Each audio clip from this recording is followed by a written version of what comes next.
It was a Saturday evening in Washington, D.C. A traditional, invite-only dinner was underway at the Washington Hilton. Modeled after the annual White House Correspondents' Dinner, the room was filled with the city's political and media elite. It was designed to be a relaxed, secure environment. Sitting at a round table near the center of the room was Donald Trump.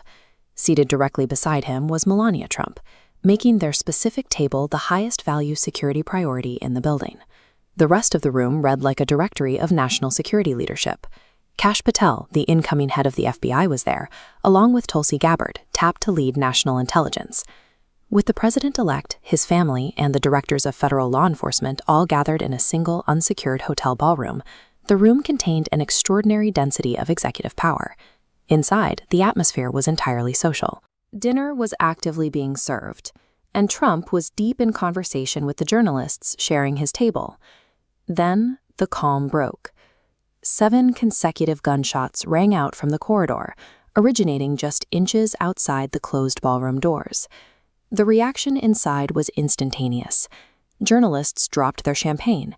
Cabinet members and correspondents dove under the dining tables as federal agents swarmed the room.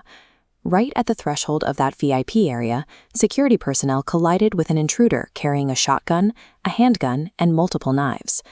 The United States deploys billions of dollars to protect its executive leadership, yet a single heavily armed individual had managed to walk directly up to the doors of a crowded ballroom.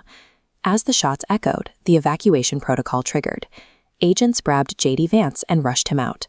Trump was physically lifted by his detail, briefly fell to the floor, and was carried out of the building to a waiting motorcade. Outside the ballroom, the threat was neutralized. A security officer wearing a bulletproof vest took a round to the chest but survived, while the armed suspect was tackled and pinned to the ground. To understand how a gunman got that close, you have to look at the hotel paradox. When a president visits a commercial hotel, the Secret Service secures the specific event space. But due to massive logistical costs, the hotel does not evacuate all the standard paying guests in the surrounding rooms. This creates overlapping zones. You have an intensely guarded VIP area directly bordering an unsecured public space.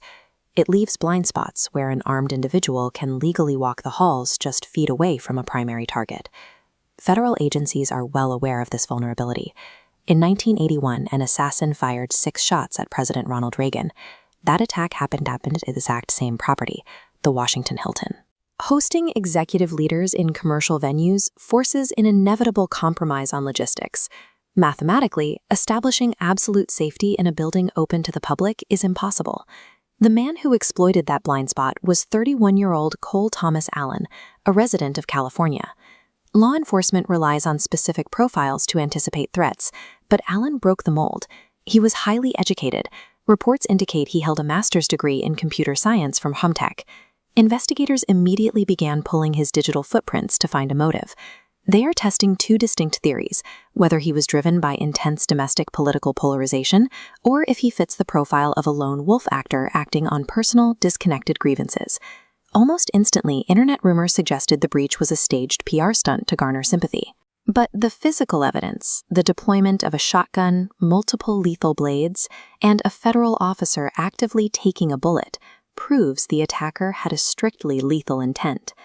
Predictive security models are built to catch known variables. When affluent, highly educated citizens abandon the social contract to commit radical violence, those standard models fail entirely.